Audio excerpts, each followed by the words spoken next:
Dia merupakan satu kesatuan bangunan arsitektural, ya, satu kesatuan tempat juga. Lokasinya berada di daerah perdagangan, punya kapasitas ruang parkir yang memadai, ya kan? Ada fasilitas servisnya, ada site improvement-nya, ada tenancy mix-nya, dan juga memiliki lingkungan yang nyaman dan sesuai, gitu ya. Jadi punya identitas lokasi. Mungkin saya bahas sedikit ya dari banyak karakteristik shopping center, karena ya kita ngelihat aja kita udah tahu lah itu shopping center ya. Tapi yang jelas ya, yang jelas nih dia ini yang paling khas nih site improvement sama tenancy mix-nya ya. Kalau yang lain semuanya sebenarnya ada, department store ada, hypermart atau supermarket juga ada gitu ya. Nah, tapi site improvement dan tenancy mix-nya. Ini kalau kalian sekarang ke mall ya, pasti banyak sekali dekorasi-dekorasi merah dan trompet-trompetan Natal dan Tahun Baru. Benar nggak? Ya, itu bagian dari site improvement ya, supaya menjadikan mall itu tetap atraktif. Kalau misalnya lagi mendekati Lebaran, Idul Fitri juga biasanya dekorasinya dipenuhi dekorasi ketupat dan nuansa-nuansa atau ambience-ambience yang terkait dengan Idul Fitri. Ya kan? Dan biasanya barang-barangnya juga barang-barang yang cocok dengan nuansa itu. Misalnya kalau deket Lebaran ya, pasti banyak sekali baju koko atau makanan-makanan khas Lebaran ya. Putri salju, lapis legit gitu ya. Terus juga nastar ya, pasti itu. Kalau Natal juga biasanya banyak baju-baju yang apa ya, dengan nuansa dingin gitu ya. Misalnya baju-baju lengan panjang, terus juga makanan-makanan yang biasanya dibingkai dengan nuansa Natal gitu ya. Misalnya ada tali berwarna merah, ada tulisan Merry Christmas and Happy New Year dan seterusnya. Nah, itu bagian dari site improvement. Oke. Nah, terkait dengan tenancy mix, sadar nggak kalian kenapa ya kalau kita ke mall itu biasanya Adidas ya, Reebok, Nike, New Balance, saya nggak apa-apa sebut merek ya, namanya juga lagi proses belajar mengajar ya, itu berdekatan. Padahal mereka sebenarnya kompetitor. Tujuannya adalah untuk memudahkan dan memberi ingatan gitu loh. Di mana nih barang ini ada gitu loh. Karena mall itu luas, ya kan? Kadang-kadang kita yang udah sering ke satu mall aja masih lupa nih barang letaknya di mana gitu. Untuk memberikan ingatan dan kemudahan akses kepada pengunjung, maka tenancy mix itu diatur sedemikian rupa. Ya, dengan pengelompokan-pengelompokan yang sejenis. Produknya sejenis dan serupa. Misalnya mau ganti casing handphone atau mau beli power bank atau mau beli handphone. Oh, biasanya di lantai 3 nih, di lantai atas. Termasuk elektronik device ya, atau electronic home supplies kayak misalnya TV, dispenser, mixer, blender dan seterusnya. Itu tujuannya. Dan shopping center itu hampir pasti punya dua tanda ini. Ini tanda yang paling yang paling common gitu. Yang paling common. Ada nggak Pak mall yang tenancy mix-nya kacau? Ada, banyak juga sebenarnya. Termasuk Pondok Indah Mall. Mall besar yang tenancy mix-nya menurut saya berantakan. Jadi di sebelah toko handphone itu ada toko makanan. Coba bayangin. Ya kan? Tenancy mix-nya agak kacau. Ya, padahal itu mau lama nih. Harusnya dia bisa atur sedemikian rupa.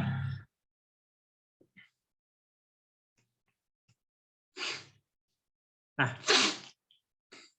sebenarnya klasifikasi shopping center itu Saya mau simplified ya, memudahkan supaya tidak terlalu kesannya harus dihafal gitu. Mudahnya adalah ada 3 kalau bagi saya ya, supermarket, department store, dan shopping center atau mall. Ya, kira-kira apa bedanya? Yang paling mudah nih antara supermarket, department store, dan shopping center atau mall.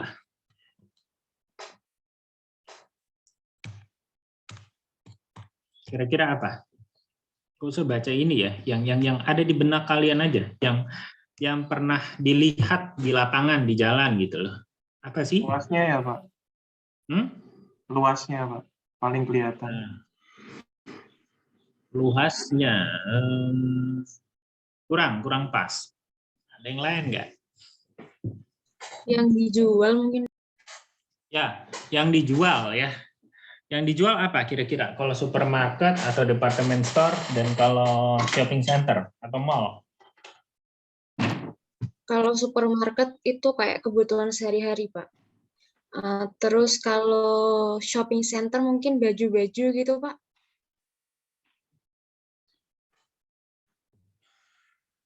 Shopping center baju-baju. Mungkin department store maksudnya ya? Iya, Pak.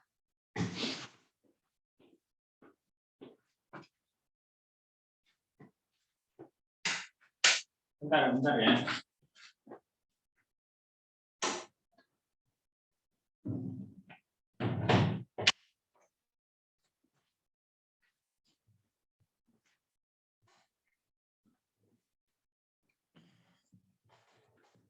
Mungkin maksudnya department store. Oke, jadi supermarket itu biasanya consumable goods. Kalau department store ada non-consumable atau kebanyakan baju ya, fashion ya. Kalau shopping center apa? Kalau mall gitu apa? Mall lengkap, Pak. Ada makanan, baju. Ya, persis ya.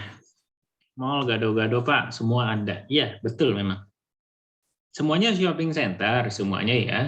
Tapi pengistilahannya lebih tepat begini gitu ya.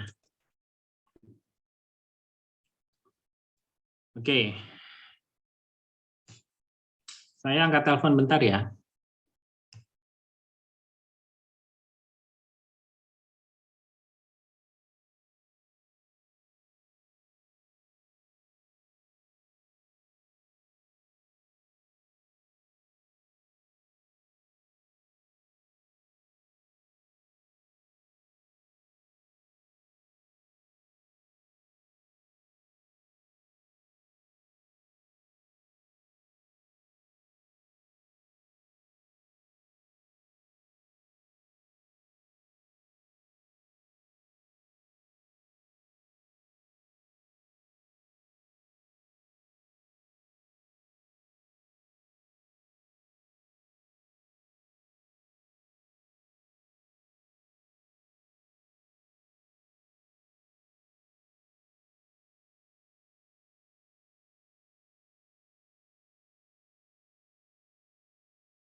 Ya, kita lanjut ya.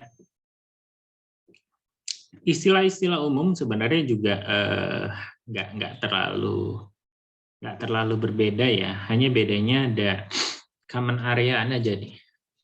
Ya, area yang tidak disewakan secara reguler sebenarnya. Tapi kadang-kadang disewakan juga. Jadi sering nggak ngelihat bazar di dalam mall. Biasanya ada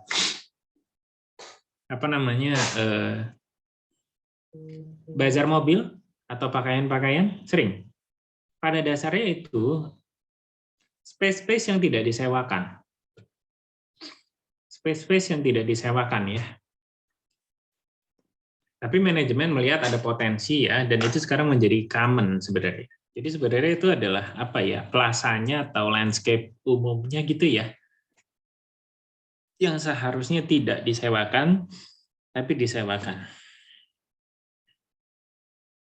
Hampir di setiap mall sebenarnya common area-nya itu disewakan, tapi bentuknya adalah non permanen ya. Jadi ada tenant-tenant yang floating tenant lah, namanya itu floating tenant. Ya, floating tenant itu tenant-tenant yang ngisi bazar-bazar seperti itu dan biasanya sewanya jangka pendek, 1 bulan, 2 bulan gitu ya. Bahkan untuk beberapa kasus ya, untuk bazar-bazar khusus itu nyewanya 1, 2, 3 hari aja. Dan itu biasanya masuk ke pos pendapatan lain-lain kalau di laporan laba ruginya atau laporan keuangannya dari suatu manajemen hotel.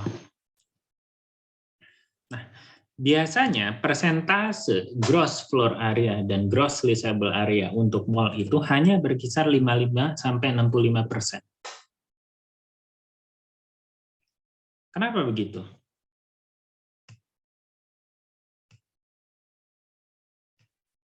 Ada yang punya bayangan nggak? Kenapa gitu ya? Kenapa kok dikit, Pak? Rugi dong dia.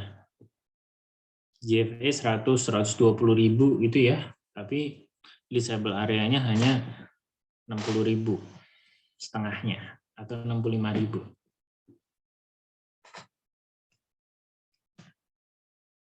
Ya karena bentuknya begini.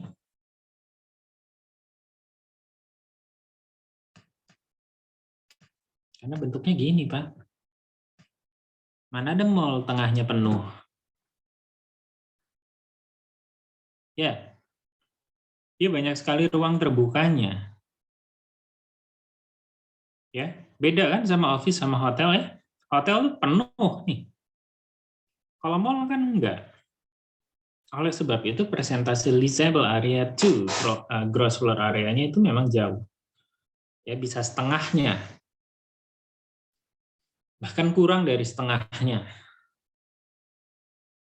Yang banyak itu sekitar 55 sampai 60%.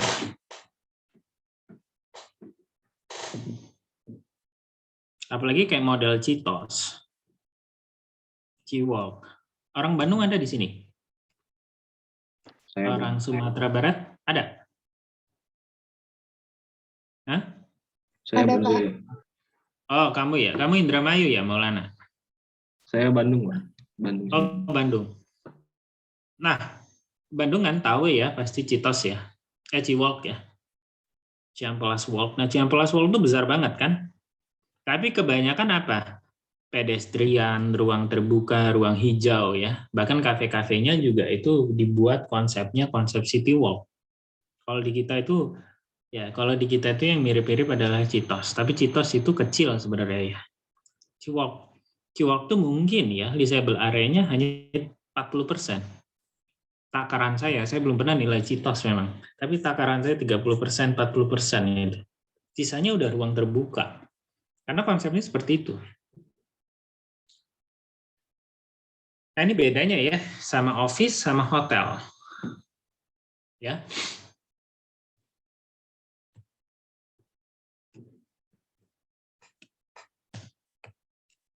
Oke.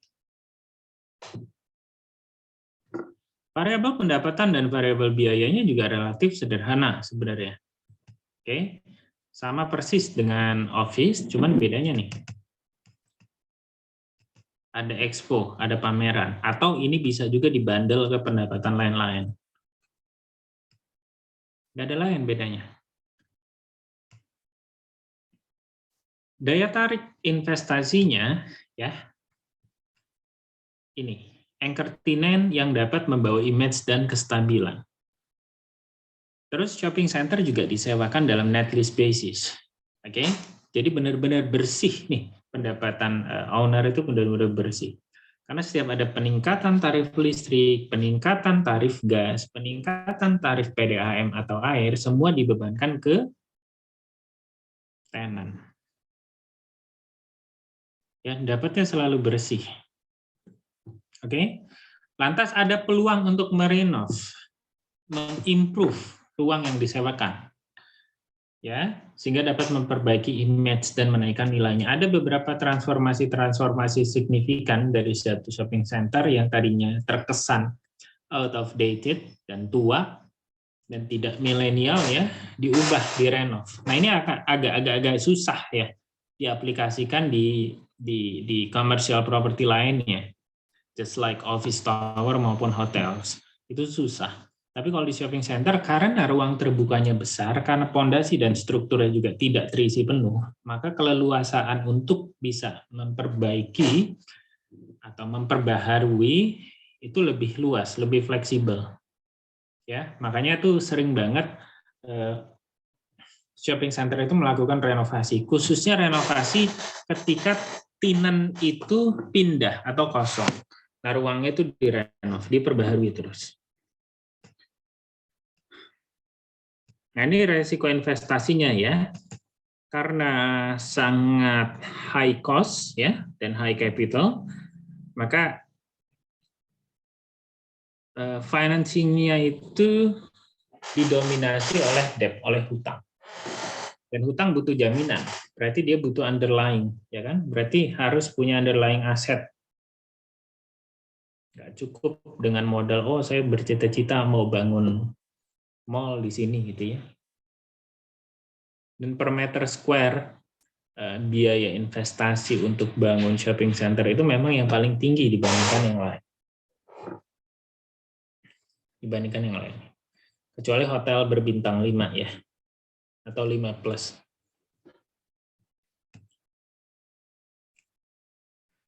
Apabila berada dalam persaingan ketat, pendapatan operasional bisa jadi tidak cukup untuk membayar hutang. Lokasi merupakan faktor yang sangat kritikal dan harus memiliki kenampakan yang baik. Harus nongol, harus nonjol, harus jadi trademark, harus jadi landmark. Ya. Dan saya rasa rata-rata shopping center memang placement-nya seperti itu. Ya. Shopping center apa yang ada di benak kalian kalau ke BSD, kalau ke Bintaro, kalau ke Jakarta Selatan, kalau ke Jakarta Utara, ya, itu harus menjadi something. Nah, percaya atau tidak, shopping center itu ujian paling beratnya di 5 tahun awal. Ketika satu shopping center di 5 tahun awal tidak mampu memenuhi okupansi rate di atas 60% ya. 5 tahun berikutnya sudah pasti dia nggak akan naik-naik, sudah pasti. Kenapa gitu, Pak? Karena sudah kalah kompetisi dan nggak bisa bangkit lagi. Nah, ini yang bikin unik ya, yang bikin unik. Jadi kalau Anda melakukan penilaian shopping center, dia sudah beroperasi 5 tahun, 3-5 tahun, ya, dan tahun ke-6, tahun ke-7 dinilai, itu sudah pasti nggak akan banyak perubahan. Okupansinya pasti segitu-gitu aja. Nah, ini kejadian ya di Kuningan City, di Lotte Shopping Avenue, dan sebaliknya ya, yang bisa bertahan di 5 tahun awal, yang bisa langsung booming di 5 tahun awal, pasti bertahan untuk 5 tahun berikutnya. Itu banyak kasusnya seperti itu. Kenapa? Karena tadi nih, image dan kestabilannya udah nggak dapat gitu loh. Yang mostly ya di-drive oleh yang namanya anchor tenant. Kalau di daerah-daerah ya, pasti preferensi utamanya adalah memilih mall yang ada, misalnya minimum J.Co dan Starbucks atau XX1. Benar nggak sih ini? Ya, saya dulu punya waktu menjadi mahasiswa kayak kalian ya, pertimbangannya itu aja kalau ke mall. Mall boleh nggak terlalu gede, tapi banyak merek-merek bagus gitu. Dan itu pasti menjadi preferensi dibandingkan dengan yang tidak memiliki merek-merek bagus. Sebenarnya bukan anchor tenant sih ya, branded tenant. Jadi brandnya nih, bukan besar kecilnya. Sekarang yang jadi acuan tuh mostly Uniqlo, percaya atau enggak ya. Uniqlo itu booming ya. Dulu Zara sempat. Benar nggak saya? Jadi gini-ginian harus update ya. bukan berarti kita jadi konsumtif atau hedonis, tapi harus tahu preferensi pasar, preferensi konsumen. Dulu Zara, mall yang ada Zara itu biasanya didominasi oleh kaum muda. Sekarang Uniqlo yang menjadi trendsetternya nih. Mungkin nanti apalagi saya nggak tahu. Dulu banget S Hardware sempat, ya. S Hardware itu home supplies. Dulunya lagi waktu zaman saya SMP, SMA itu ya XX1. Saya ke mall ya yang ada XX1-nya. Ya kan? Nah, itu anchor tenant. Nah, itu yang membentuk mall di awal ya. Kestabilannya, kemampuan mereka untuk bisa compete di market itu mostly di-drive oleh tenannya. Bukan di-drive sama si mall-nya itu sendiri, bukan. Tapi di-drive sama tenannya. Jadi mereka akan jor-joran, akan mati-matian mempertahankan tenan dengan reputasi yang baik. Itu udah pasti. Jadi nggak heran kalau banyak yang bilang bahwa shopping center yang butuh tenan gitu ya. Mall yang butuh tenan, bukan tenan yang butuh shopping center. Apalagi sekarang. Kalau kita bicara after pandemic situation, banyak sekali orang itu ke mall memang sekarang untuk tidak berbelanja, tapi hanya sekedar ngecek barangnya apa. Cocok nggak saya pakai? Belinya online. Benar ya? Kenapa? Lebih murah, lebih praktis, bisa langsung compare ya. Ingat prinsip substitusi yang saya sering jelaskan. Orang akan memilih nilai terendah dengan manfaat ekonomis yang sama. Ya. Kalau kita sering baca beberapa wacana-wacana di luar atau kajian-kajian dari pusat studi properti atau lembaga-lembaga jasa konsultansi yang besar, itu diperkirakan sebenarnya mall ini akan berubah tujuannya nih dan peruntukannya. Yang tadinya tempat orang shopping, namanya shopping center kan, diprediksi akan menjadi leisure center untuk orang bersenang-senang, bukan untuk berbelanja. Misalnya apa? Misalnya ke Time Zone, ke Amazon, ke XX1 ya. Tapi bukan untuk belanja barang per se gitu ya. Karena belanja itu benar-benar sudah digantikan dengan e-commerce. Nah, pandemi ini bukan disebabkan pandemi, bukan disebabkan karena e-commerce-nya, transformasi digitalnya. Nah, si pandemi ini hanya sebagai katalisator. Katalisator itu apa? Sesuatu yang mempercepat gitu ya.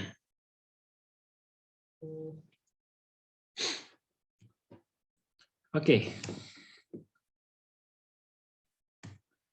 Market analysis saya rasa sama ya dengan office tower, dengan mall ya. Kita membandingkan cakupan pasar dengan rental rate sama persis ya. Anda bisa baca ini dan sebenarnya tujuan perkuliahan hari ini memang bukan untuk bisa melakukan penilaian shopping center ya. Karena penilaian shopping center ini terus terang saja memang kompleks, yang menurut saya juga paling kompleks dibandingkan yang lain ya. Paling kompleks dibandingkan yang lain. Jadi saya rasa kita belum ke arah sana, tapi mungkin saya mau menunjukkan ya, sebenarnya kompleksnya di mananya sih Pak? Saya menunjukkan sedikit.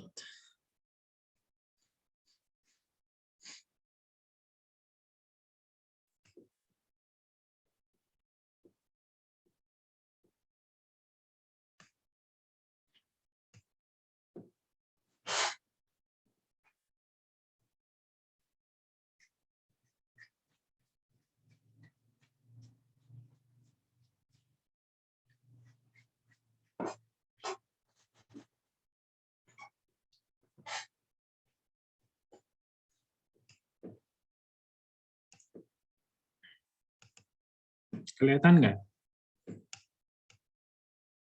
Kelihatan, Pak. Oke. Sebenarnya kalau untuk profit and loss atau laporan keuangan ya nggak terlalu banyak ya. Sama saja. Hanya saja ya, yang perlu diperhatikan nih, bedanya dengan office tower ya. Kalian nih sebenarnya nggak harus memproyeksikan idle period ya. Tapi di sini saya mencoba untuk memproyeksikan tahun per tahun, lantai per lantai gitu ya. Nah ini yang membuat kita agak sulit gitu nih.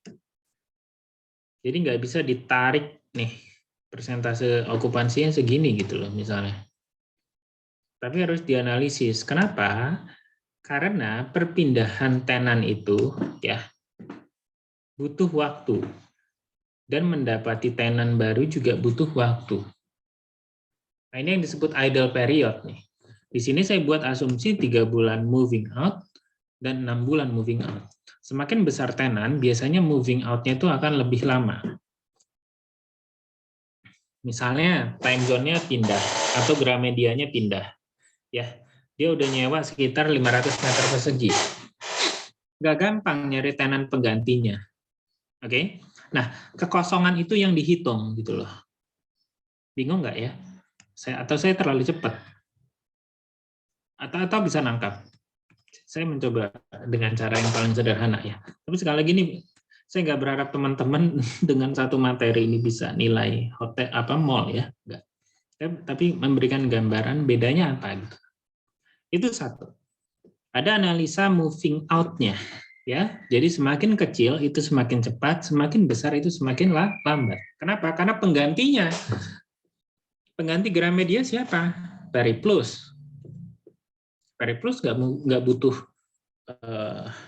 ruangan sebesar itu. Ada kemungkinan dia harus split kan, bekas tokonya Gramedia itu jadi 3 tenan, jadi 4 tenan. Butuh effort lagi untuk ngedatengin tenan itu. Terus ada exhibition areanya, ini yang juga saya hitung ya.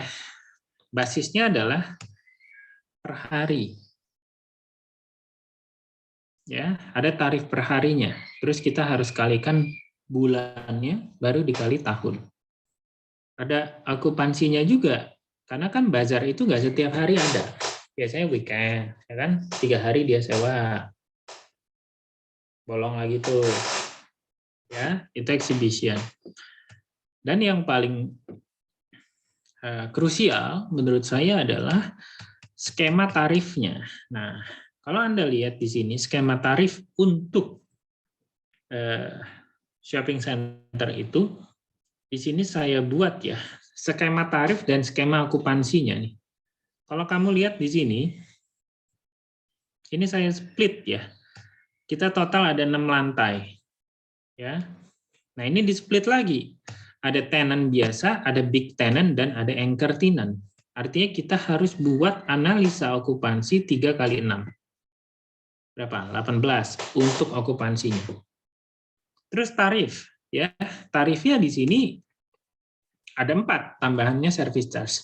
Regular tenant, big tenant, dan anchor tenant. Plus service charge. Karena service charge-nya berbeda juga nih antara lantai 1 dan lantai lainnya. Ada yang sama, ada yang beda ya, tergantung mall-nya seperti apa. Artinya kita harus buat 4 kali 6, 24 analisa tarif. Karena tarifnya anchor tenant dan tenant itu beda. Kamu lihat di sini, berapa kalinya?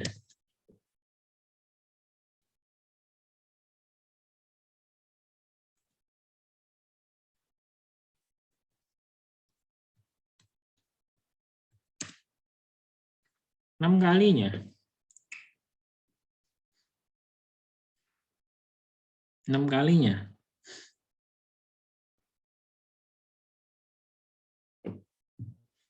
Diskonnya itu banyak banget gitu ya.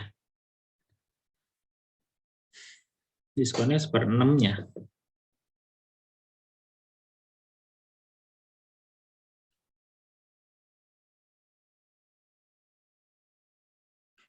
Nah, ini yang membuat penilaian mall yang tadi saya sampaikan di awal memang sedikit lebih kompleks. Walaupun kalau sampai bawah ya sama ya, kita ngitung NOI juga.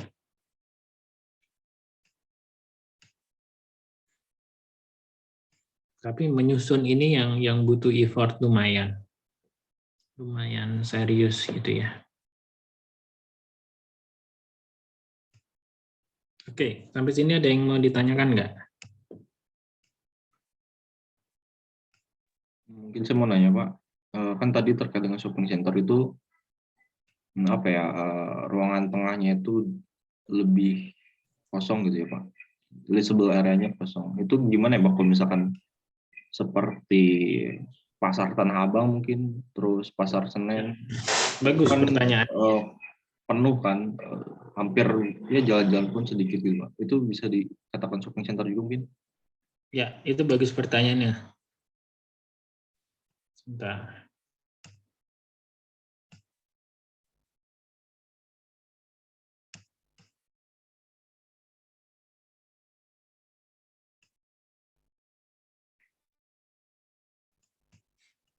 Oke, jadi sebenarnya pasar Tanah Abang atau ITC ya, Mangga 2 dan seterusnya itu bukan shopping center. Namanya apa? ITC. ITC itu singkatan dari International Trade Center ya. Jadi bisa disebut sebagai trade center atau pusat grosir. Ya, pusat grosir.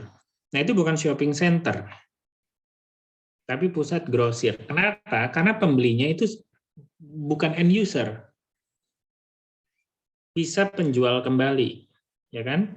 Jadi bisa penjual dan biasanya kuantitas pembeliannya adalah kuantitas dalam kategori grosir. Grosir itu banyak kan ya, partai besar gitu.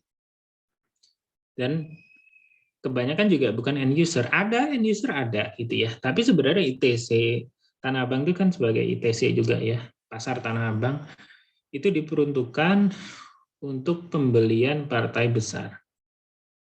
Dan asal kalian tahu ya, pasar Tanah Abang itu adalah commercial property dengan market value tertinggi di Indonesia.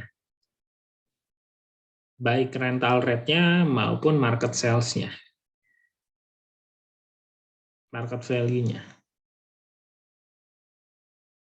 Itu bisa sampai ke 120 juta per meter persegi.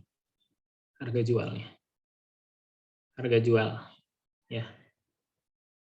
Harga sewanya per meter persegi per bulan itu ya bisa sekitar 8 jutaan. Gila kan? Per meter ya, per meter. Makanya bentuknya kios-kios. Ada 2x3, cuman 3x3, ada yang 4x3, nggak ada yang gede-gede tuh. Tapi jualan apa aja laku di situ. Mungkin ada yang orang Minang di sini punya saudara pedagang di sana. Banyak orang Minang sana. Ya, benar banyak orang Minang. Orang Minang itu jago dagang ya. Selain orang Chinese, orang Minang kalau di kita ini. Jago dagang. Saya punya partner saya dulu mantan pedagang di sana. Tanah Abang, jual baju. Nggak dilihat mereknya apa, nggak dilihat. Yang dilihat tuh kualitasnya acceptable nggak dengan harganya. Itu aja. Ya, mereknya macam-macam. Ada Louis Vuitton KW3, Belly KW3, ya, macam-macam. Saya punya tante jualan di Lampung, dia punya butik ya, ngambil barangnya di Tanah Abang. Ngambil 3 juta, tas nih, ya, jual bisa 4,5 juta di Lampung. Cuma ngambilnya kan banyak ya, 20, 10 gitu. Lumayan, bawa ke daerah. Ngambil Jakarta, bawa ke daerah. Rata-rata kan orang daerah ya yang beli Tanah Abang. Jual lagi. Dan jangan salah, orang Malaysia, Singapura, Thailand tuh banyak ke Tanah Abang. Terkenal Tanah Abang itu sampai di negeri seberang ya.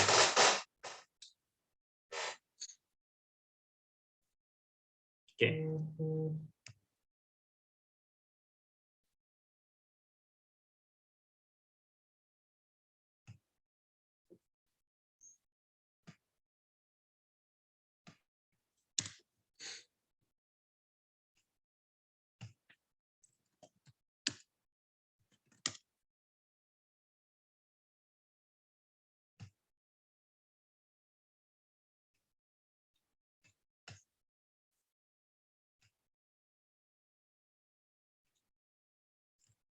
Saya mau tunjukin beberapa hal ya.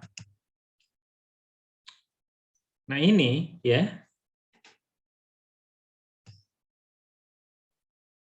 disebut apa namanya?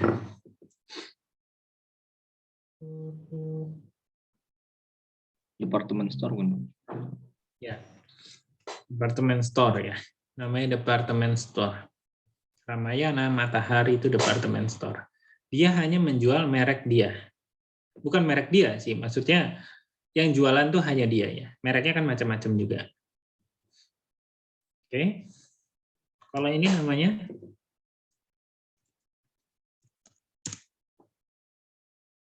apa ini? Supermarket. Supermarket. Oke, udah clear ya, gampang ya cara menilainya. Bisa nggak dinilai pakai income approach supermarket? Bisa. Bisa harusnya, Pak.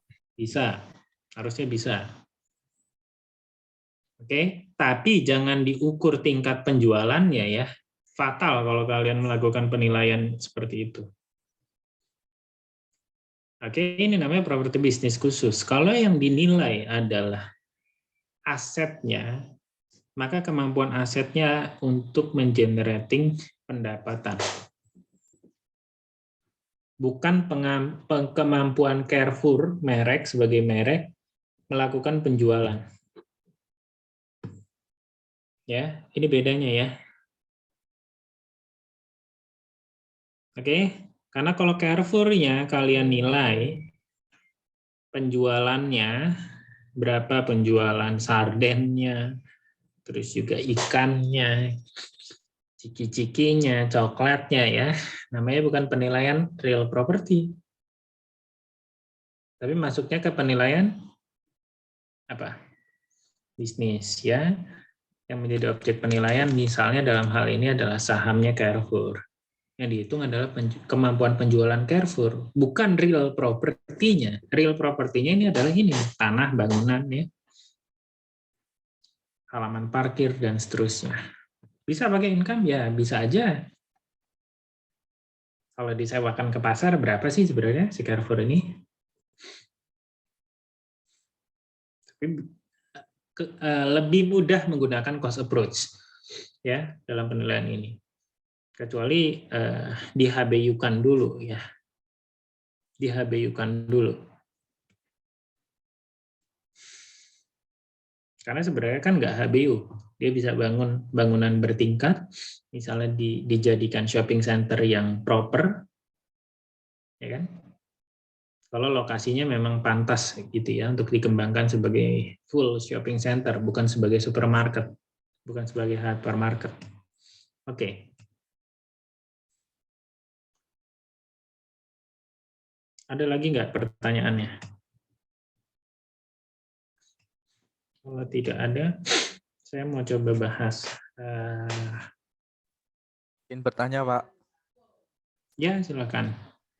Misal kalau kita mau menilai properti komersial tapi dia baru didirikan belum genap 3 tahun, itu bisa nggak, Pak?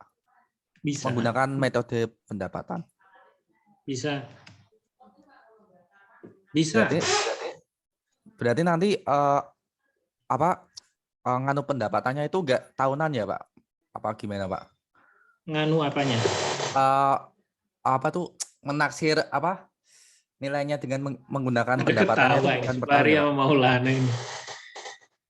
Ya, Mas. Jadi sebenarnya sama kayak hotel ya. Kalau nggak salah ini pernah juga saya sampaikan.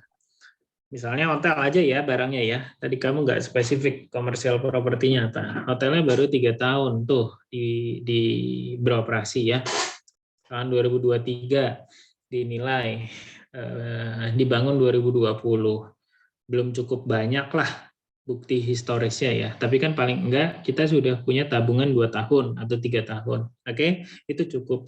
Terus kita harus lebih banyak ya, pertimbangan proyeksinya itu akan lebih banyak berdasarkan kondisi pasar. Jadi market overview-nya nih yang harus diperdalam. Misalnya hotel pembanding di sekitar lokasi ada berapa? Ada 4. Kan kita bisa cek tarifnya berapa, okupansinya berapa, ya. Nah, Bukti pasar itu kalau saya bobotnya diperbesar dibandingkan bukti historis. Simpel aja. Berarti Misalnya, pakai dua pendekatan ya Pak? Atau iya tetap satu pendekatan. Income aja boleh, nggak masalah. Mau pakai dua pendekatan ya boleh juga. Tapi kalau misalnya kita bicara income-nya dulu ya, income-nya misalnya biasanya kita 50-50. Pertimbangan pasar 50%, pertimbangan historis 50%. Ingat ya, ini saya ulang berkali-kali. Ya. Nah, sekarang kalau ternyata hotel ini baru beroperasi, katakanlah baru 3 tahun beroperasi, berarti bukti historisnya baru punya 2 tahun ke belakang, bobotnya diperbanyak. Ya, bukti pasarnya, bobotnya diperbanyak. Misalnya tarif dan okupansi berdasarkan analisa pasar adalah tarifnya 500.000, sedangkan tarif berdasarkan ARR berdasarkan historis adalah 400.000 gitu loh. Bobotnya harus diperbanyak dari bukti pasar, misalnya 70-30%, baru direkonsiliasi. Satu, yang kedua adalah mempertimbangkan bisnis plan juga nih dari manajemen hotel. Minta bisnis plan ya, Anda punya rencana apa nih 5 tahun ke depan? Bantu saya dong, support saya data. Biasanya dikasih. Dan mereka harusnya memang punya bisnis plan. Nggak mungkin manajemen nggak punya bisnis plan. Terus Pak, kalau misalnya percaya 100% sama bisnis plan boleh? Nggak boleh juga. Saya nggak setuju juga. Bisnis plan itu tetap harus direview. Ya.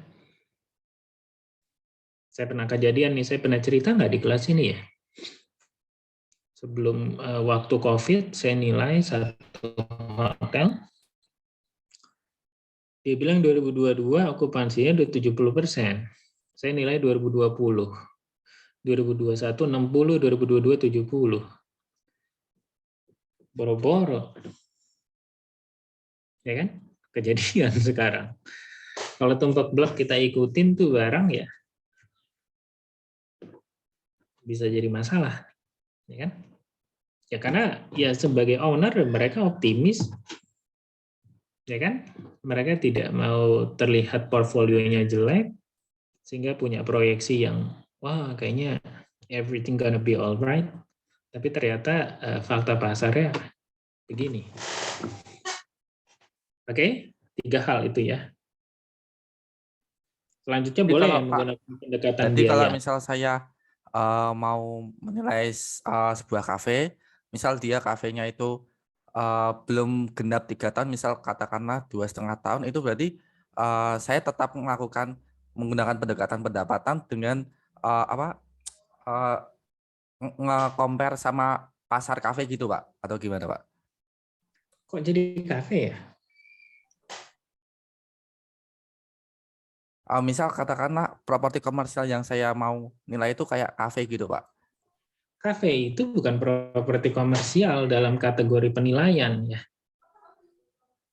Jadi jangan yang tadi saya sampaikan loh, Carrefour ya.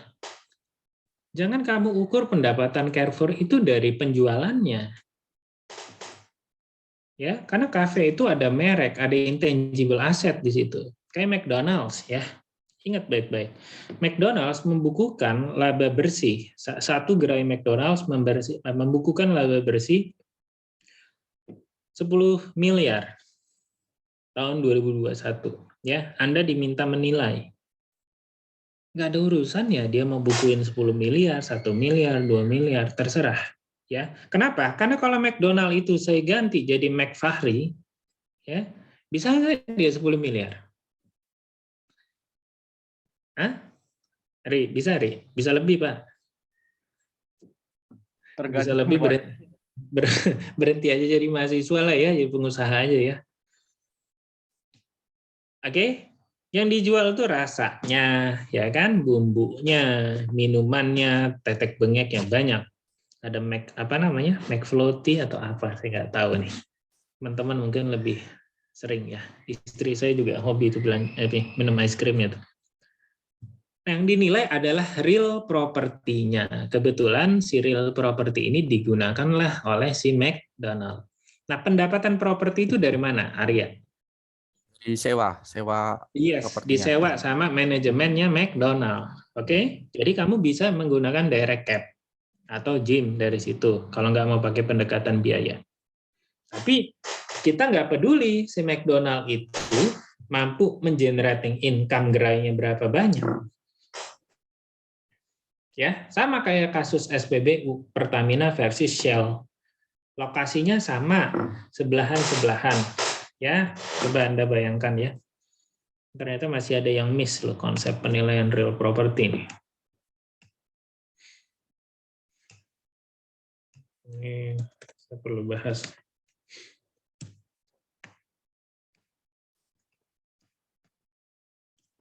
Oke. Belum nongol ya.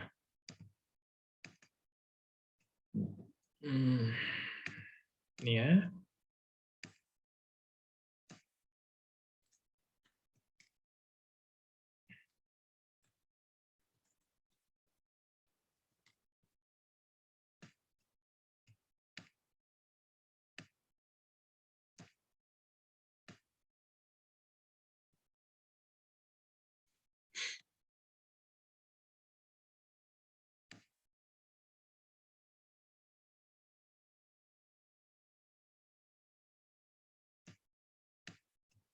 Ya, sel agak kuning ya. Pertamina agak merah ya. Ini Pertamina ya.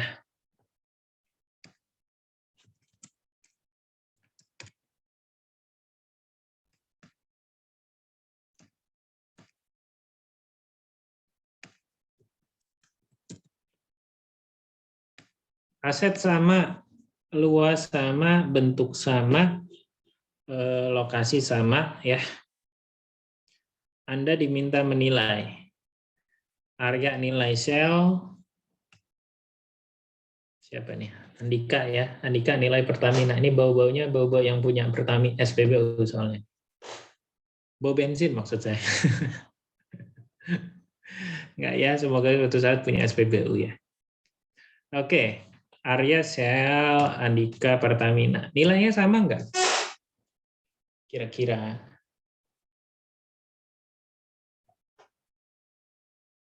Hah? Nilai sewanya, Pak. Nilai pasarnya? Sama, Pak. Sama persis.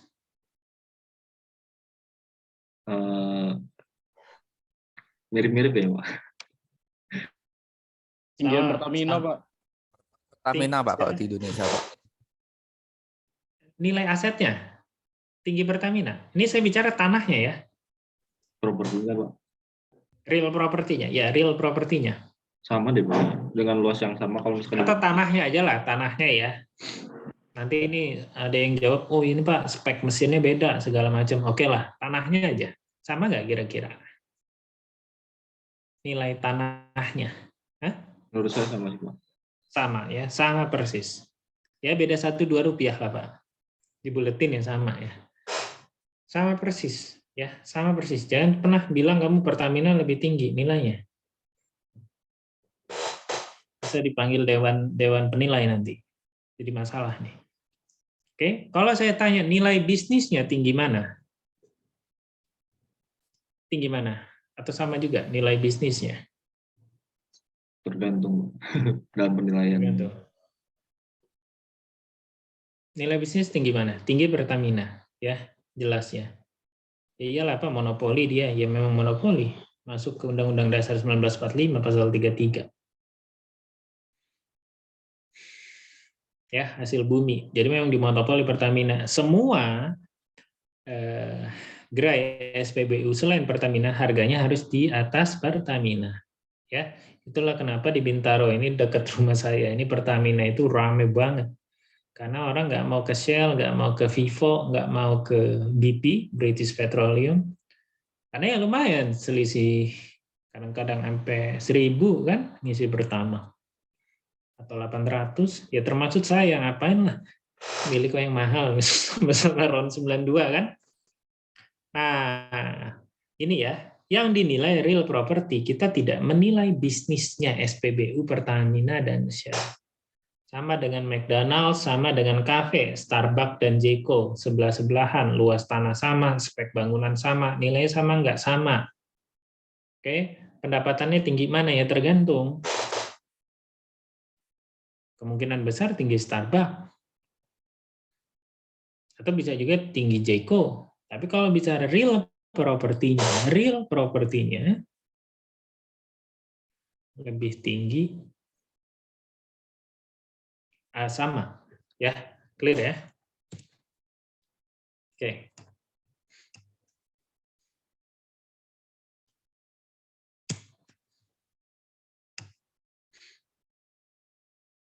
Sekarang kita lanjut. Saya mau coba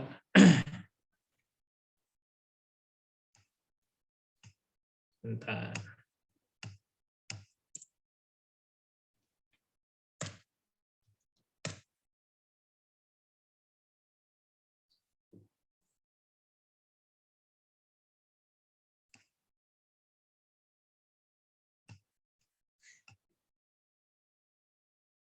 Zamzumil ada?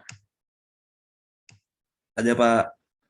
Oke, coba kamu mempresentasikan chapter 11 ya.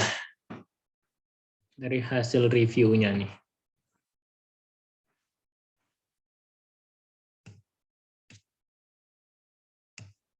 Silakan mau sambil lihat juga boleh ya. Menceritakan aja apa kira-kira ya yang kamu dapat dari mereview chapter 11 itu apa?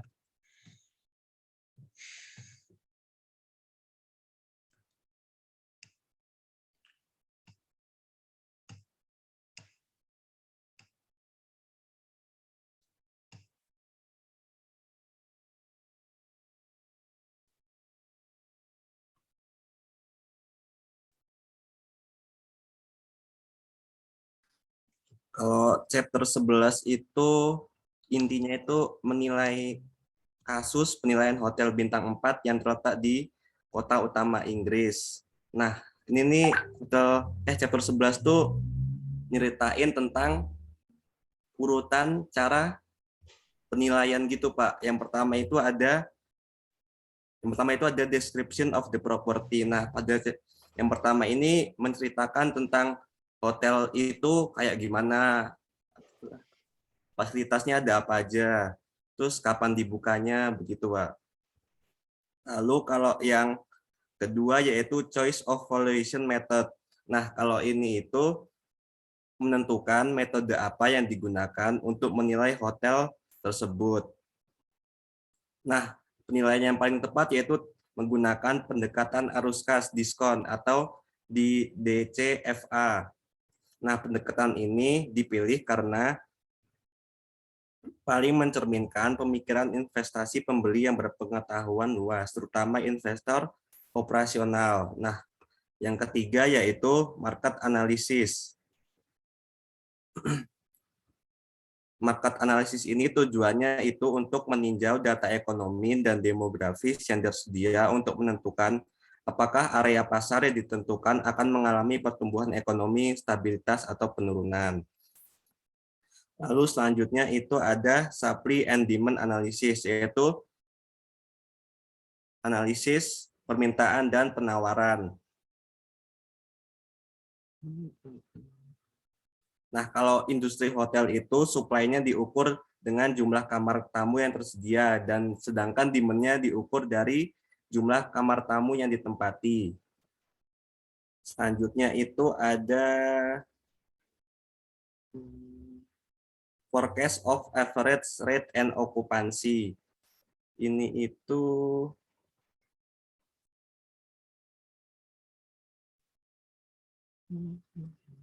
kalau ini tuh menceritakan tentang okupansinya hotel itu ada berapa. Selanjutnya, nah kalau ini itu kesimpulannya hotel ini diharapkan mencapai tingkat penetrasi yang stabil di tahun 4 dengan penetrasi keseluruhan 102% atau... Mas, coba kamu sambil share screen ini reportnya ya.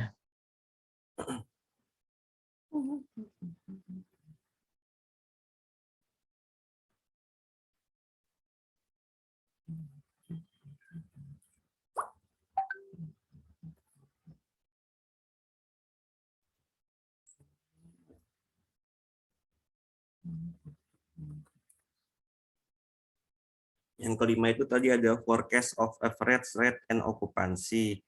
Kalau ini itu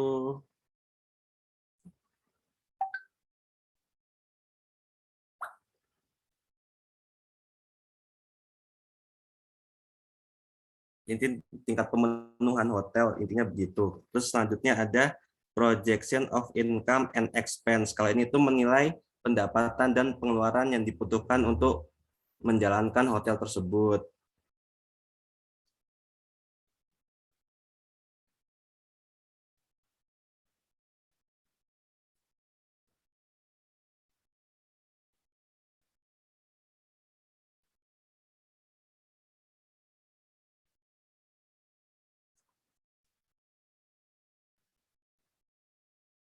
Udah. Saya mau tanya. Ya, Pak. Ya. Bagaimana sebenarnya dari buku ini yang kamu dapatkan menentukan average room rate gitu ya?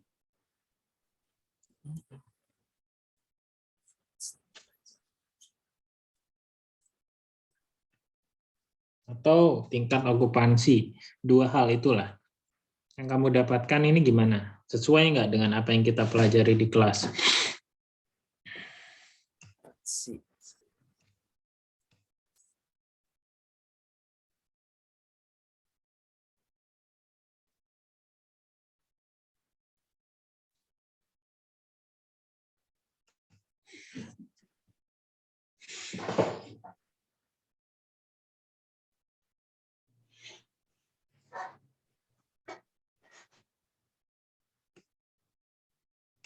Kalau yang saya baca itu sesuai, Pak, karena hotel ini itu tingkat okupansinya lebih tinggi dibandingkan hotel bintang 4 lainnya gitu, Pak.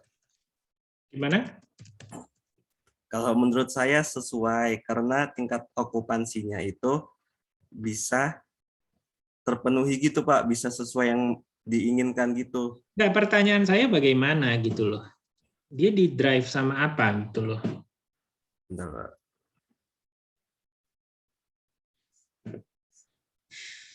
Kan sederhana ya pertanyaannya. Oh, kalau Average room rate dan occupancy rate itu di drive oleh apa gitu loh. Dari buku ini kan. dari pesaing ya, Pak? Dari pesaingnya. Ya, dari pesaingnya itu diapain? Dibandingkan. Dibandingkan. Nah, itu jawabannya. Jadi kita membandingkan dengan hotel pesaing ya. Gitu ya. Oke, di sini juga kita bicara metodologi dan pendekatan.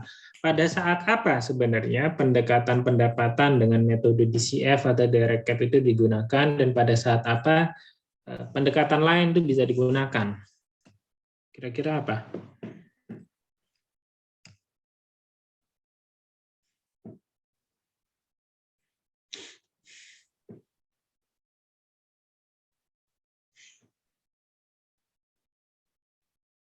Metodenya DCF itu bisa digunakan karena nilainya itu bisa didukung dengan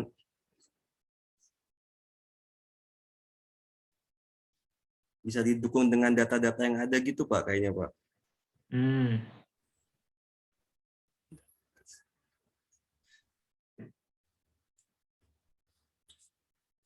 Terus?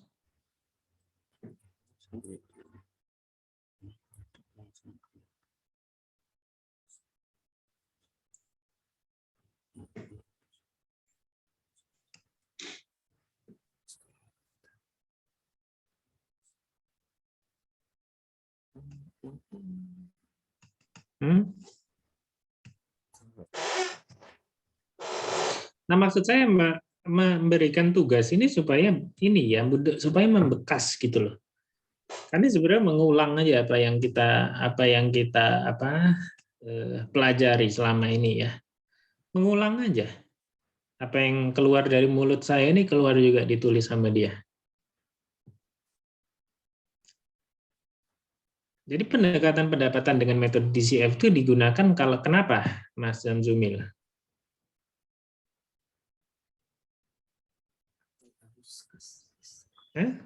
Sederhana kan? Ini kan ada tuh, udah ditulis lagi nih. Kamu menulis apa? Mentranslate nih. Ya, Translate langsung mentranslate. lalu ditulis Pak. Itu pentingnya mereview ya. Kita mereview gitu ya. Bukan mentranslate. Supaya membekas gitu. Supaya membekas, supaya ingat, makanya ditulis gitu. Mencerminkan tuh pemikiran investasi pembeli, ya kan? Gitu aja. Tercermin gitu loh. Di dalam DCF itu tercermin dia, terefleksi. Kenapa orang investasi hotel?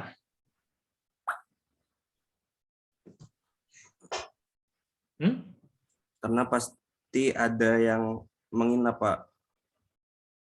Ya, terus? Terus setiap orang kan pasti ada yang jadi pebisnis gitu. Jadi ada perjalanan bisnis gitu Pak. Kenapa? Kenapa? Coba Maulana bantu. Kenapa orang investasi hotel? Apakah karena wasiat orang tua atau dia punya cita-cita? Mana Mas? Alasan untuk investasi hotel, Pak. Mungkin karena apa ya? Hotel untuk menunjang itu, Pak. Apa ya? Kebutuhan orang-orang untuk menginap itu, untuk hidup. Jadi ya pasti apa ya? Memang mungkin kayak pebisnis ketika untuk ekonomi di kota, mau di kota maupun di tourist resort juga ada gitu, Pak. Oke, itu latar belakangnya. Tapi tujuan utamanya apa? Mendapatkan keuntungan, Pak. Nah, udah titik. Mendapatkan keuntungan. Apapun jenis komersial properti itu tujuannya investor untuk apa? Mendapatkan keuntungan. Ya, dia mau dapat keuntungan dulu gitu loh. Baru dianalisis nih. Ada nggak demand-nya? Tadi kamu bilang, oh ada pelancong Pak, ada pebisnis Pak. Ada orang yang mau nginep Pak, kata Zamzumil ya. Asal nginepnya jangan sama yang artis kemarin ditangkap ya. Itu termasuk pasar juga, dia ditangkap di hotel. Benar nggak? Cuman kan susah ya kalau dianalisis. Ya, mendapatkan keuntungan. Nah, cara mengukurnya adalah menggunakan DCF, menggunakan income approach. Ya, jadi jangan diribet-ribetin berpikirnya. Oke, sederhana aja. Nah, kebalikannya, kenapa pendekatan biaya itu less appropriate atau kurang oke, kurang sesuai? Kenapa Zamzumi? Karena kalau hotel itu lebih ke pendapatan Pak dari pendapatan sewa itu.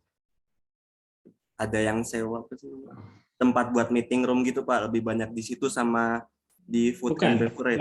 Pertanyaan saya simpel. Kenapa pendekatan biaya less appropriate digunakan dibandingkan pendekatan pendapatan untuk penilaian hotel ini atau penilaian komersial properti lainnya? Kenapa?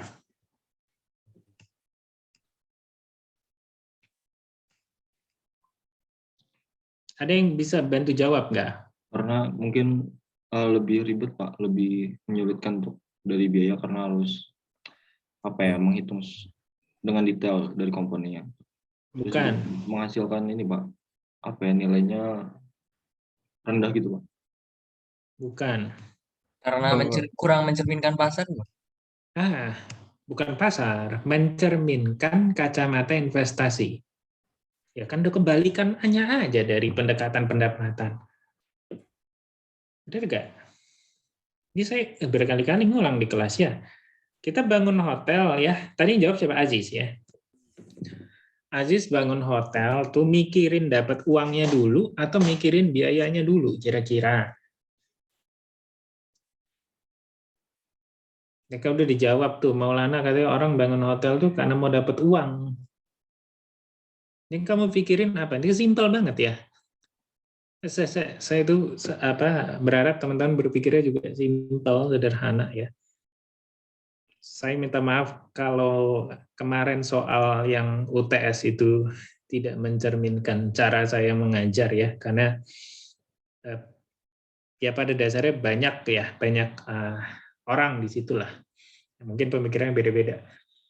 Tapi saya mau mensimplifikasi gitu loh. Ya, karena kalau belajar detailnya bisa masing-masing, tapi fundamentalnya nih. Jadi kamu milih dapat uangnya dulu apa mikirin biayanya dulu? Aziz tadi nih.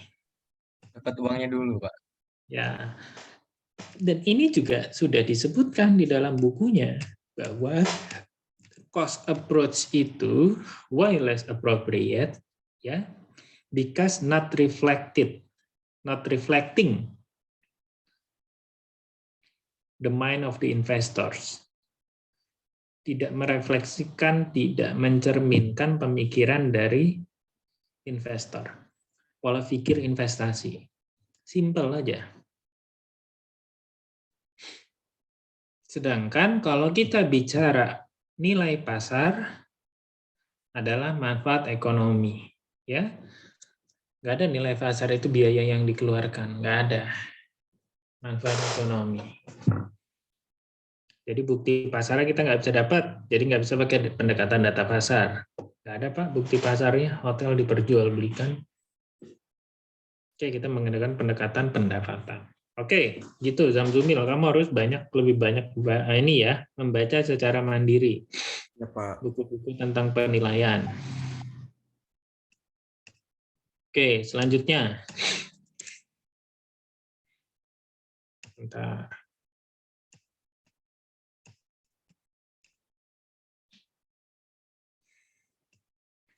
Reza mana? Ramaditya. Hadir, Pak. Oke, coba Mas Reza kamu presentasi bab 4. Bab 4. Baik, Pak. Jadi di bab 4 itu membahas mengenai simple classification of valuation method atau klasifikasi dari metode penilaian atau pendekatan yang digunakan. Jadi menurut teorinya yang diringkas oleh RICS atau RICS tahun 2017 itu dibagi menjadi tiga pendekatan seperti yang kita ketahui, yaitu pendekatan pasar, ada pendekatan biaya, dan ada replacement cost. Untuk pendekatan pasar sendiri ini ada pendekatan perbandingan secara langsung, metode harga hedonik, dan pengganda dan aturan praktis. Lalu yang untuk metode pendekatan biaya itu ada pendekatan biaya penggantian dan ada pendekatan biaya reproduksi. Dan untuk pendekatan pendapatan atau kapitalisasi itu ada pendekatan kapitalisasi langsung dan menggunakan pendekatan arus kas atau CFA. Lalu untuk metode penilaian yang digunakan sendiri itu dalam penilaian komersil itu biasanya menggunakan pendekatan pendapatan karena lebih cocok digunakan selain pendekatan pasar. Karena pendekatan biaya ini ada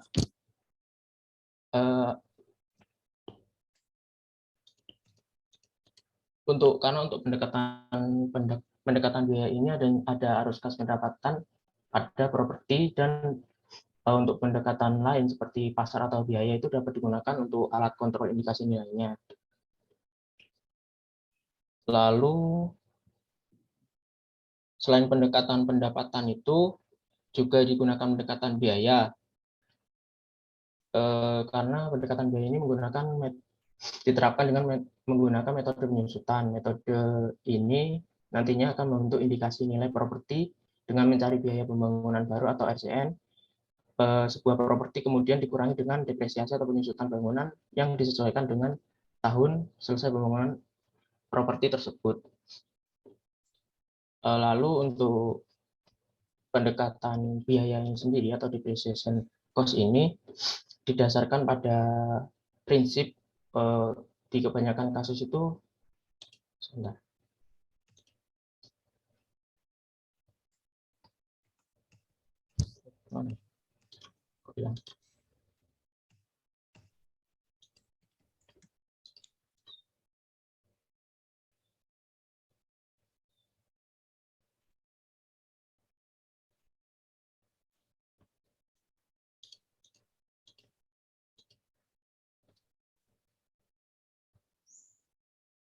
Untuk pendekatan biaya ini, pendekatan biaya terdepresiasi atau depreciation cost approach method ini didasarkan pada prinsip bahwa dalam kebanyakan kasus itu investor akan membayar harga properti melebihi nilai tanah di mana properti itu akan dibangun serta dengan biaya pembangunan gedung, lalu dikurangi dengan penyusutan.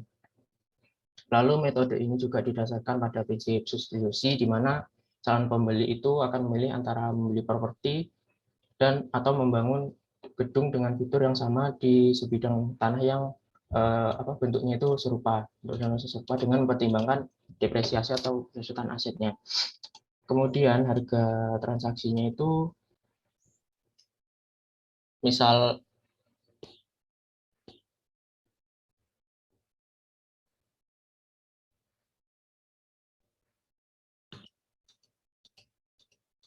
metode biaya terdepresiasi itu terdiri dari beberapa hal atau elemen, itu berupa yang pertama biaya pembangunan gedung dari yang baru termasuk biaya modal atau biaya modal. Ya, Pak. Kira-kira apa kekurangannya pendekatan biaya kalau yang kamu dapat dari hasil review? Pendekatan biaya. Kekurangannya apa, kelebihannya apa gitu ya? Untuk pendekatan biaya itu kayak nggak mencerminkan nilai pasar gitu, Pak. Sehingga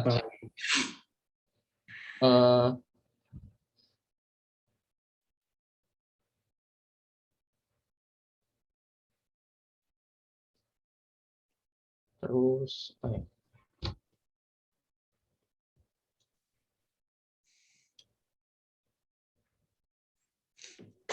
apa sebenarnya sih maksudnya, kan di sini ada depresiasi ya? Iya. Benar nggak? Terus ada depresiasi fungsi fisik dan ekonomis ya. Mungkin bukan depresiasi tapi lebih kepada obsolescence atau keusangan ya, bahasa Indonesia keusangan. Kalau depresiasi itu untuk barang yang terlihat, yang tangible, tapi obsolescence itu untuk yang sifatnya intangible. Nah, apa yang ada di pandangan kamu terkait dengan economic obsolescence atau keusangan ekonomis ya? Keusangan ekonomis itu berarti kayak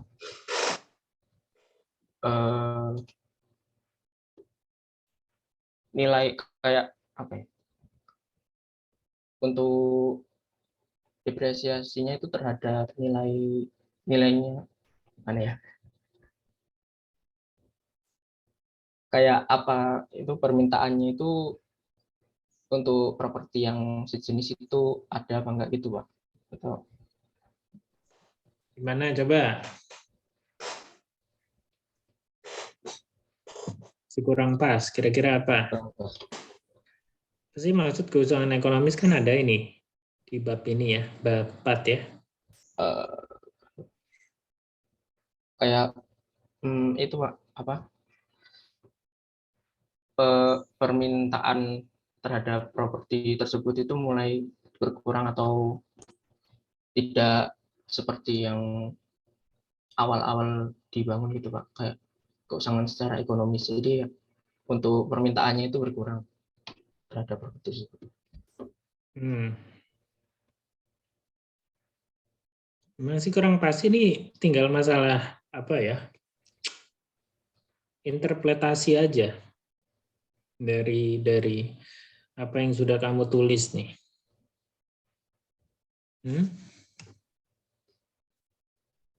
Kalau pengurangan, kalau keusangan ekonomi itu sendiri kan pengurangan nilai karena kondisi di luar properti tersebut, dari luar itu, Pak. Di luar apa? Di luar dari properti tersebut. Ya karena si properti ini pada dasarnya tidak mampu gitu ya memaksimalkan manfaat ekonomisnya. Benar nggak? Jadi ada satu hotel bintang 5 lah ya, dengan furnitur yang mahal-mahal, toilet mahal, bahkan ada yang berlapis emas dan seterusnya. Tapi ternyata demand-nya ini terhadap hotel itu sangat rendah. Misalnya karena hotel itu berhantu atau pernah ada pembunuhan di situ sehingga demand-nya jadi drop drastis. Kalau kamu nilai menggunakan cost approach ya dengan metode biaya pengganti baru terdepresiasi, nilainya tinggi nggak? Pasti tinggi dong. Ya kan, spek Ya. bintang 5, oh Pak mungkin bisa 12 juta per meter persegi. Nah, tapi kita sebagai penilai kan harus mempertimbangkan keusangan-keusangan lainnya. Nah, salah satunya adalah keusangan ekonomi dan mungkin keusangan fungsi. Ya, kalau keusangan fungsi itu kaitannya dengan efisiensi biasanya. Tapi kalau keusangan ekonomis berkaitan nih dengan level of demand-nya. Jadi barang 12 juta ini mampu nggak mengeneralising income yang kira-kira selevel dengan 12 juta? Nah, kalau dia nggak mampu berarti seharusnya nilainya nggak 12 juta. Nah, itu salah satu bentuk kekurangan cost approach. Oke, salah satu bentuk kekurangan cost approach. Selain dia tidak bisa mencerminkan pemikiran investasi dari real estate, dia juga sulit nih mengukur ya keusangan-keusangan ini, karena cukup sulit ya kita mengukur economic obsolescence, walaupun fundamentalnya kita paham ya, tapi mengukur secara matematis itu nggak mudah. Oke, harus dibuktikan dulu nih di pasar. Seperti sekarang pandemi COVID-19 gitu loh. Jangan sampai nanti kamu pakai income approach karena tamunya nggak ada nilainya 100. Nilai pakai cost approach karena hanya ngelihat bangunannya 150. Jadi kacau kan? Harus ada depresiasi ekonomis. Kenapa? Oh, karena ternyata nilai 150-nya ini tidak bisa, nggak ada demand-nya lagi gitu. Nggak ada demand-nya lagi. Nah, ini yang harusnya dipertimbangkan dalam penyusutan ekonomis. Oke? Baik, Pak.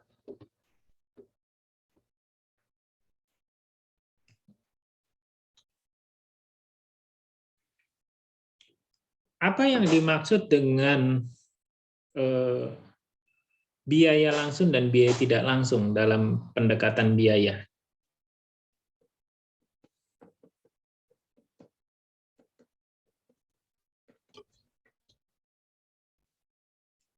Kalau biaya langsung tuh Bentar Mas, saya nanya ini. Siapa? Reza.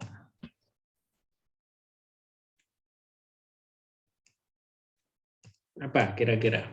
Nggak apa-apa, baca bukunya juga nggak apa-apa. Oh, no, Pak, bentar. Koneksinya sempat terputus barusan. Apa yang dimaksud biaya langsung, dia tidak langsung? Ya. Memang di dalam perkuliahan kita jarang sekali ya saya bahas pendekatan biaya, tapi harusnya ini kan sudah dibahas.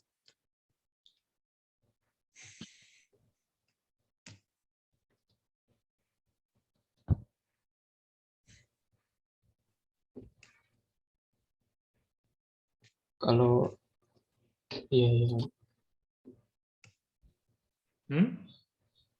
biaya langsung itu biaya yang berhubungan dengan pembangunan properti itu secara langsung, kayak dalam proses pembangunannya. Kalau biaya yang tidak langsung, kayak biaya material itu biaya langsung apa enggak langsung? Biaya langsung. Material langsung, ya. Ya. Kalau biaya jasa konsultan, arsitek tidak langsung. Biaya tidak langsung, ya. Ingat-ingat itu, ingat-ingat. Oke. Sekarang, oke, Reza, makasih ya. Kita sekarang ke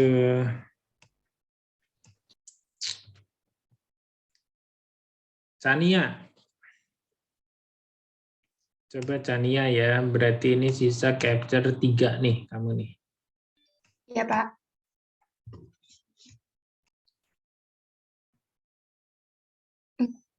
Sebentar, Pak.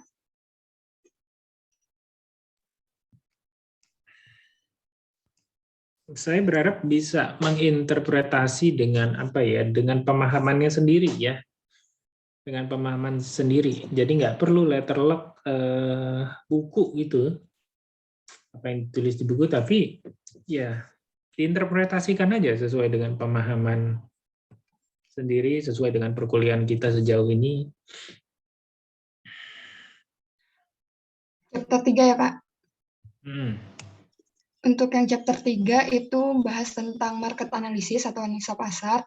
Nah, pada chapter ini tuh dijelasin tentang cara-cara untuk menganalisa pasar.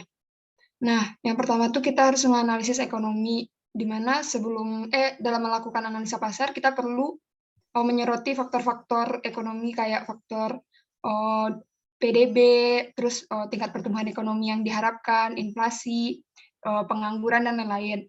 Nah, biasanya data-data dari faktor-faktor tersebut itu bisa kita dapatkan di sumber-sumber institusional kayak Bank Dunia atau Bank Moneter. Nah, lalu kita masuk setelah kita menyoroti faktor-faktor yang mempengaruhi analisis ekonomi tadi.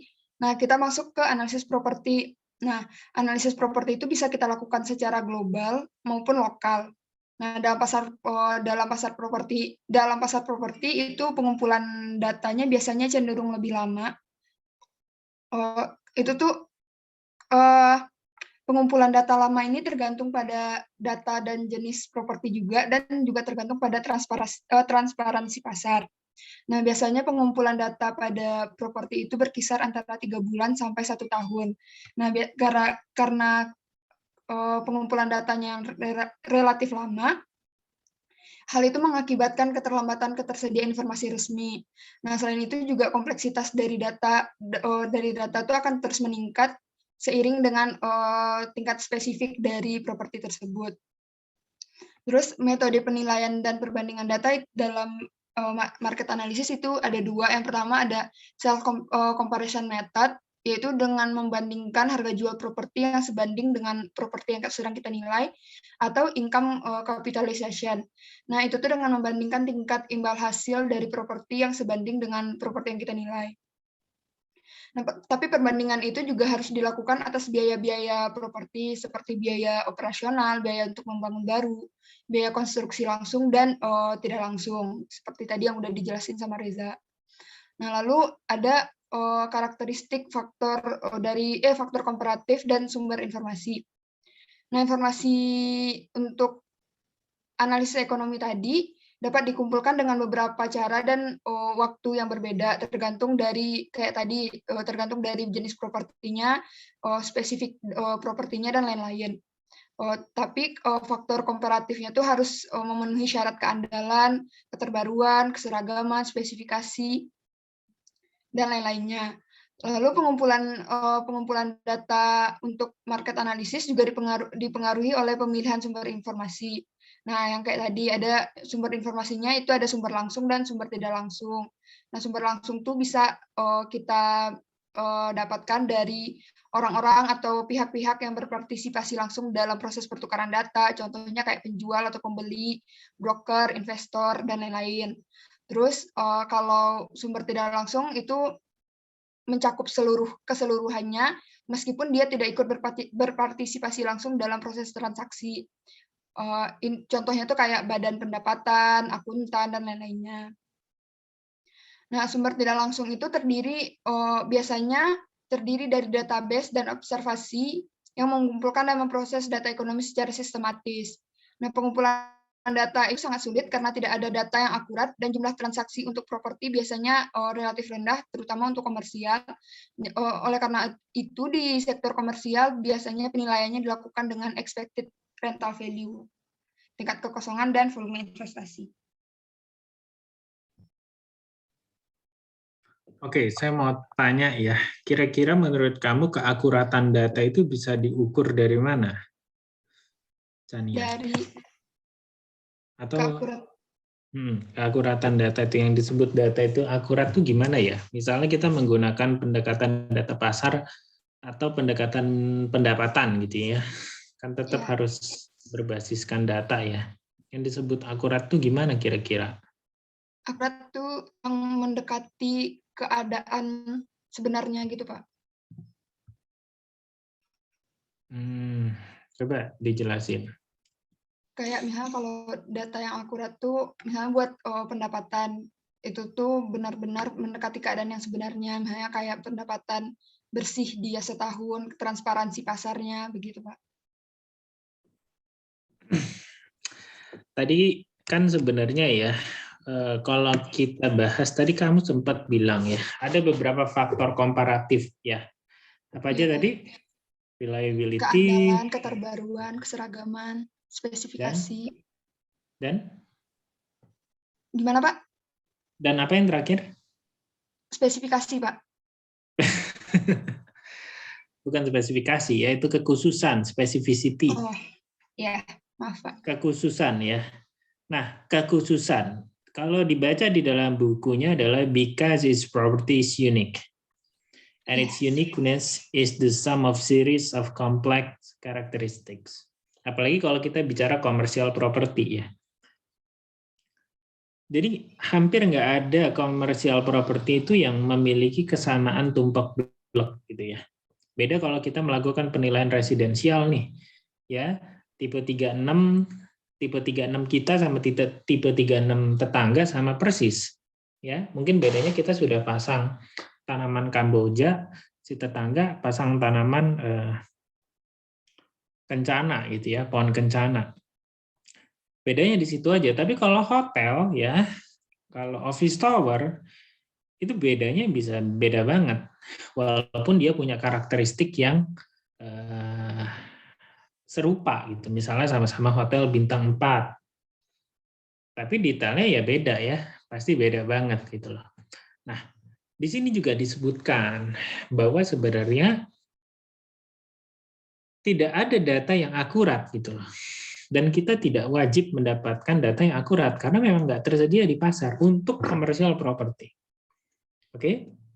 Jadi jangan memaksakan mendapatkan data yang akurat karena tidak akan pernah ada data yang akurat.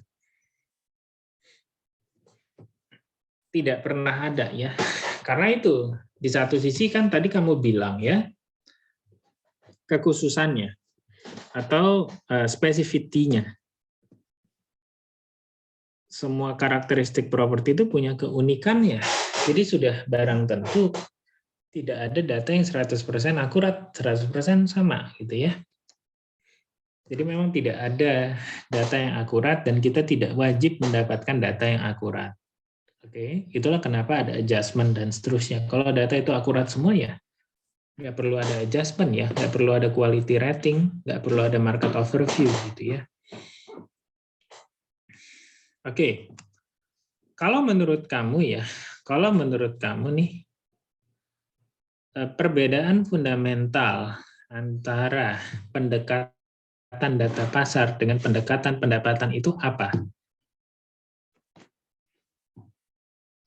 Dalam konteks market overview ya. Yang kita bandingkan, Pak. Kalau di pasar itu yang kita bandingkan harga jual transaksinya. Kalau sedangkan di pendapatan itu kita membandingkan pendapatannya, imbal hasilnya. Oke, very good ya. Sudah pas nih penjelasannya ya. Cocok jadi dosen. Ya. Jadi sudah pas. Nah ini yang saya mau sebenarnya dari teman-teman ya, menginterpretasikan sendiri gitu loh. Nggak harus tumpak blek dari apa yang ditulis di buku. Ya, menginterpretasikan sendiri gitu loh. Chania, saya mau tanya juga nih, satu lagi ya. Tadi kan kamu bilang pendekatan data pasar itu membandingkan ya. Kalau pendekatan pendapatan itu apa tadi? Membandingkan juga, tapi pendapatannya gitu ya? Iya, Pak. Iya, Pak. Kalau misalnya kamu sedang menilai satu hotel ya, data pembandingnya ada. Data pembanding transaksi hotel itu ada. Kamu pilih pendekatan pasar atau pendekatan pendapatan? Pendapatan, Pak. Kenapa? Karena untuk komersial dan untuk hotel lebih pendekatan pendapatan lebih mencerminkan nilainya, Pak. Ada yang nggak setuju nggak dengan pendapat Chania?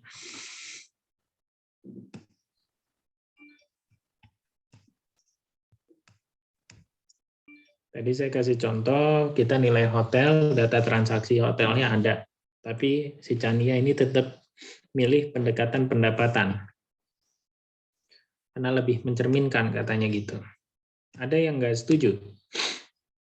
Atau punya pendapat lain? Nah, ini berkaitan sama perkuliahan kita sebelumnya ya. Pendekatan itu sifatnya hierarkis atau enggak? Hierarki, Pak. Iya, Pak, ya. Hierarki. Yang paling baik apa? Pasar, Pasar, Pak. Oke, kedua, pendapatan. oke, ketiga baru biaya. Iya. Nah, kalau premisnya kita mendapatkan data pasar, kira-kira gimana tuh? Diutamakan, Pak. Diutamakan. Oke, jadi kalau data pasarnya tersedia, ya, maka pendekatan data pasar itu harus dipilih. Oke? Atau boleh, saya pakai dua-duanya, Pak. Saya melihat data pembandingnya ada sama-sama hotel, tapi kok rada beda ya sama hotel saya gitu loh. Saya mau pakai income juga deh, boleh menggunakan dua pendekatan. Tapi kalau ada yang mau satu aja boleh. Tapi saya tidak menyalahkan ya pilihannya Chania. Kalau mau tetap menggunakan pendekatan pendapatan, itu boleh-boleh saja. Tapi harus ada argumentasi jelas nih, kenapa hierarkinya dilompati. Oke? Dilompati dan nggak cukup dengan penjelasan yang tadi. Misalnya, Chania meragukan ya nilai transaksi itu benar-benar mencerminkan pasar. Boleh, ada transaksinya, tapi kamu meragukan nih, Pak, kayaknya ini transaksinya terlalu tinggi atau terlalu rendah gitu loh. Banyak kasus seperti itu ya.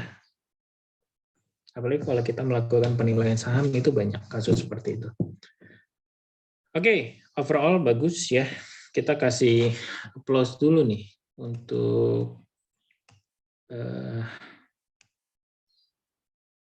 tadi siapa aja? Zamzumi ya. Udah itu Reza dan Chania ya. Saya nggak bisa ini, jadi saya kasih emote reaction aja ya. Oke. Selanjutnya kita bahas sedikit persiapan tugas akhir ya, yaitu penilaian komersial properti. Nah, seharusnya RPS kali ini harusnya hari ini kita sudah mulai ya. Nah, tapi nggak apa-apa. Kita baru bentuk kelompok pada pertemuan kali ini. Nah, ini total kan ada 29 ya. Jadi coba dibagi 4 orang ya. Jadi satu kelompok 4 orang, mungkin ada yang 5 orang satu kelompok. Itu monggo silahkan preferensinya teman-teman semua. Tapi saya harap minggu depan kita sudah bisa presentasi. Saya harap minggu depan kita sudah bisa presentasi. Tidak perlu sempurna-sempurna banget. Yang penting mengikuti prosesnya. Ya, yang penting mengikuti prosesnya nih. Ini yang saya harap teman-teman bisa mengikuti prosesnya dengan baik dan benar. Dan untuk objek penilaiannya saya serahkan ke teman-teman semua. Mau ambil hotel boleh, office boleh, shopping center boleh gitu ya. Tapi kebiasaannya memang mostly penilaiannya hotel gitu ya. Pak, boleh nggak pakai hotel yang udah dipakai oleh kakak tingkat? Boleh, oke. Cuman sekali lagi ya, berproses gitu loh. Jadi saya nggak mau hanya ganti judul, terus juga ganti angka-angka sedikit gitu ya. Asetnya boleh, tapi prosesnya sama. Mulai dari lingkup penugasan sampai ke hasil penilaian gitu ya. Saya harap ini bisa mengikuti prosesnya dengan baik ya. Saya setelah ini mungkin akan mengirimkan template presentasinya ya.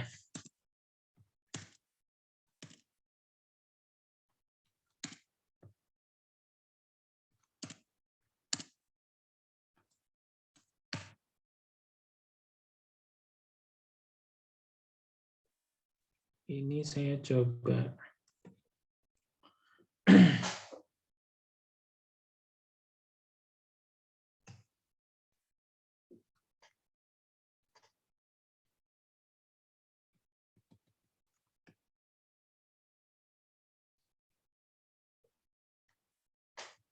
Nanti saya ambil contoh dari kakak tingkat yang bagus gitu ya. Atau mau pakai contoh saya juga boleh. Oke, nanti setelah ini saya susulkan contoh laporan PPT-nya ya. Ada pertanyaan sampai sini? Pak, mau nanya Pak, kalau untuk ruko kos-kosan gitu boleh nggak Pak diambil sebagai objeknya? Gimana?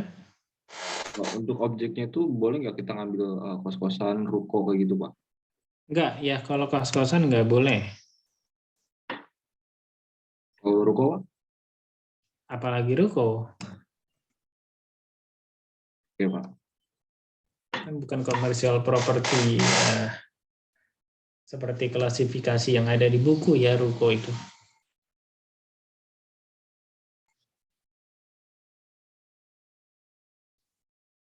Ada lagi nggak pertanyaannya?